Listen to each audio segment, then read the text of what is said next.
Hello HSC 25 এবং 24-এ যারা second timer আছো তোমাদের জন্য এই ভিডিওটা।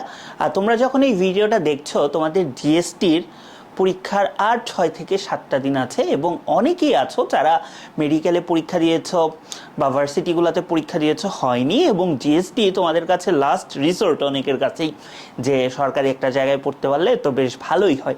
সো আজকের গাইডলাইন সেশনটা মূলত হচ্ছে তোমাদের জন্য। আচ্ছা, তো এখন কথা হচ্ছে জিএসটিতে কিন্তু ইংলিশ খুব বেশি কঠিন কিছু আসে না, এবং তুমি যদি একটু টেকনিক্যালি পড়াশোনা করো তাহলে তুমি 20+ মার্কস রাখতে পারবা, যদি তোমার আগে থেকে মোটামুটি একটু পড়া থাকে। আর যদি একদমই পড়া না থাকে, আমি তোমাকে বেশ কিছু টপিক আজকে বলে দিব, ওই টপিকগুলো তোমার পড়তে হবে। আচ্ছা, প্রথম কথা হচ্ছে এই কয়দিন কি করব, ইংলিশের জন্য কি করব। প্রথম কথা হচ্ছে ভাইয়া, জিএসটির যে কোয়েশ্চেন ব্যাংক আছে সেই কোয়েশ্চেন ব্যাংকটা তুমি ইংলিশের অন্তত 2বার দেখবা। আচ্ছা, জিএসটি হওয়ার আগে বিভিন্ন যে ভার্সিটিগুলো ছিল, এখন যেগুলো গুচ্ছর মধ্যে আছে সেগুলোর কোয়েশ্চেন ব্যাংকের কোয়েশ্চেনগুলোও দেখবা, এবং দেখবা কিছু স্পেসিফিক টাইপ থেকেই কিন্তু বেশি বেশি প্রশ্ন আসে। আচ্ছা, এইটা গেল কোয়েশ্চেন ব্যাংকের ক্ষেত্রে। দ্বিতীয় কথা হচ্ছে ভাই, আমি তো তাও পারতেছি না, কিছু ওয়ান শট ক্লাস বা কিছু বলেন। তো ওয়ান শট ক্লাসের কথা যদি বলি, তুমি হচ্ছে ক্রাউনিং ইংলিশ উইথ সম্পদ, এই যে ইউটিউব চ্যানেলটা যে দেখতেছো, এইখানেই তুমি দেখবা একটা admission and job English playlist আছে, সেখানে তুমি হচ্ছে পেয়ে যাবা, এবং তুমি কোন কোন টপিকগুলো পড়বা এখানে আমি একটা তোমাদেরকে রুটিন করে দিয়েছি। এটা আসলে 9 দিনের রুটিন। তো ধরো প্রথম দিন তুমি 9 দিনকে তুমি 6 দিনে ভাগ করে নাও।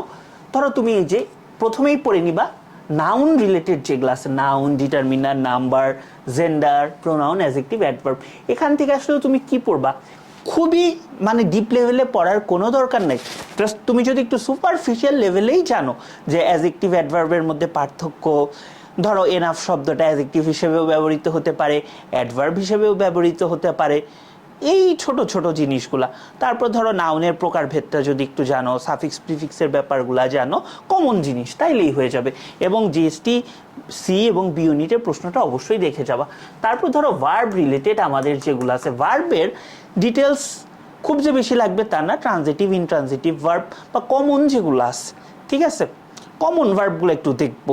তারপর ধরো হচ্ছে আমাদের যে পজিটিভ ভার্ব আছে, পজিটিভ ভার্ব থেকে প্রশ্ন আসে। দেন কনজুগেশন অফ ভার্ব তো জাস্ট কিছু মানে শিট V1 V2 V3 কীরকম, ওই রকম। ভার্বাল টপিকটা না বেশ গুরুত্বপূর্ণ, মানে কোনটা পার্টিসিপল হিসেবে কাজ করতেছে, কোনটা জেরান্ড হিসেবে কাজ করতেছে, কোনটা ইনফিনিটিভ হিসেবে কাজ করতেছে। মানে একই শব্দ তোমার পার্টিসিপল হিসেবে কাজ করে এক জায়গায় এক সেন্টেন্সে, আবার আরেক জায়গায় জেরান্ড হিসেবে কাজ করে। এই ব্যাপারগুলো তোমার জানতে হবে, জাস্ট এতটুকু দেখলেই হবে। ইউটিউবে একটা ক্লাস আছে, দেখে নিতে পারো। প্রিপোজিশন থেকে ভাই একটা প্রশ্ন আসবেই, এবং সবচেয়ে গুরুত্বপূর্ণ ব্যাপার হচ্ছে ধরো যদি 2টা বা 3টা প্রশ্ন প্রিপোজিশন থেকে আসে, 2টাই আসবে হচ্ছে অ্যাপ্রোপ্রিয়েট প্রিপোজিশনের জন্য। এটার জন্য কি করবো, আমার ইউটিউবে একটা ক্লাস আছে অ্যাপ্রোপ্রিয়েট প্রিপোজিশনের, 19 মিনিটে প্রায় 400-র মতো প্রিপোজিশন পড়িয়েছি, ওইটা দেখতে পারো, বা আগে যেভাবে কোর্স করো। এবং জেনারেল ইউজেস অফ প্রিপোজিশনেরও ক্লাস আছে, পেয়ে যাবা। আচ্ছা, এখান থেকে একটা প্রশ্ন আসবেই, এই যে এই 2টা থেকে 5টা প্রশ্ন চলে আসতে পারে। Tense and sequence of tense, টেন্সের ক্ষেত্রে আমরা যেটা ভুল করি, আমরা জাস্ট একটা স্ট্রাকচার পড়ি না, তুমি এটার অ্যাক্টিভ ভয়েসের স্ট্রাকচারটাও পড়বা, প্যাসিভ ভয়েসের স্ট্রাকচারটাও পড়বা, দেখবে তোমার ভয়েসও কভার হয়ে গেছে। এবং তোমার বিভিন্ন যে অ্যাডভার্বসের ব্যবহার আছে, ধরো রিসেন্টলি থাকলে কি হয়, লাস্ট নাইট থাকলে কি হয়, এই ব্যাপারগুলো দেখবো। তারপর ধরো this is second time, this is third time, এই ধরনের এক্সপ্রেশনগুলো থাকলে কি হয়, এগুলো আমরা দেখবো। তারপর চলে আসো হচ্ছে আমাদের subject verb agreement. Subject verb এগ্রিমেন্টে তোমার কিছু নিয়ম আছে, ধরো লেস্টের নিয়মটা এবার কেন জানি মনে হয়ে আসতে পারে। তারপরে ধরো হচ্ছে the number of, A number of, ঠিক আছে, ওয়ান অফ দ্যাট ব্যবহার, এই জিনিসগুলো আমরা একটু পড়বো। তারপর ধরো দা প্লাস অ্যাডজেক্টিভ থাকলে কি হয়, এই ব্যাপারগুলো আমরা একটু পড়বো। ভয়েস ন্যারেশন ট্রান্সফরমেশন থেকে প্রশ্ন আসবে, ঠিক আছে, ভয়েস ন্যারেশন ট্রান্সফরমেশন এইটা থেকেও ধরে নাও 2টা প্রশ্ন চলে আসছে অলরেডি। তারপর বিভিন্ন ধরনের কোয়েশ্চেন আছে, ধরো framing question, embedded question, tag question যেরকম ঢাবিতে প্রতিবারই আসে, চলে আসতে পারে, ঠিক আছে। এগুলো আমরা একটু দেখবো, অতটা ইম্পর্টেন্ট না, বাট আসতে পারে। তারপর identification of phrase and clause থেকে অবশ্যই প্রশ্ন আসবে, একটা হইলেও প্রশ্ন আসা উচিত। কানেক্টরস জাস্ট একটু দেখে নিও কনজাংশনগুলা। আর এই যে মানে জিএসটি বিতে এই টপিকটা আসছে, affirmative and negative agreement. So এই টপিকটা বেশ গুরুত্বপূর্ণ এবারের জন্য, একটু দেখে নিও। এবং অ্যাট লাস্ট লিটারেচার এখন ভাই তোমাদের আসলে পড়ার টাইম নাই, ঠিক আছে? তোমরা ইংলিশ ফার্স্ট পেপারের থেকেও প্রশ্ন চলে আসতে পারে। কি প্রশ্ন আসতে পারে? ধরো ড্রিমস কবিতাটা কে লিখছে, বা হচ্ছে রবার্ট হেইডেনের একটা কিছু একটা চলে আসতে পারে, ঠিক আছে? তো ফার্স্ট পেপার রিলেটেড কে কী লিখছে জাস্ট কবিতাগুলো একটু দেখে যায়। লিটারেচারের একদম বেসিক যদি তোমার কাছে কোনো বই থাকে, ধরো অ্যাডমিশন, ক্রাউনিং টাচ বা যে কোনো বই থাকে, একটু দেখে নিও, খুবই বেসিক লেভেলের প্রশ্ন আসবে। আর কোয়েশ্চেন ব্যাংকের ক্ষেত্রে আরেকটা জিনিস তুমি করতে পারো, যদি শুধু কোয়েশ্চেন পড়তে চাও তাহলে বিসিএস 10 থেকে 49তম, ঠিক আছে, এইটা দেখবা, মেডিকেল দেখবা, ঠিক আছে, ডেন্টাল না দেখলেও হবে, ডিইউ, ঠিক আছে, এইগুলা দেখলেই মোটামুটি হয়ে যাবে। সো আমি বলবো যে অনেক পরিশ্রম করছো, হয়তো অনেকের জন্য এটা লাস্ট একটা চান্স। তো তোমরা যদি একটু ভালোভাবে পড়ো, জাস্ট এই কয়টা দিন একটু ইউটিলাইজ করো, একটু প্র্যাকটিস করো, অবশ্যই চান্স কোথাও না কোথাও হয়ে যাবে। আর যারা এই শেষ মুহূর্তে চাচ্ছ যে ভাই আপনার সাথে হচ্ছে প্রিপারেশন নিব, তো তোমরা একটা কাজ করতে পারো, আমি তোমাদেরকে একটা ডিসকাউন্ট কুপন কোড দিয়ে দিচ্ছি।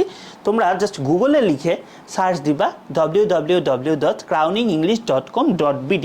আমার একটা কোর্স আছে যে জিএসটি ক্রাউনিং টাচ, ওপেন হচ্ছে না, ঠিক আছে, জিএসটি ক্রাউনিং টাচ।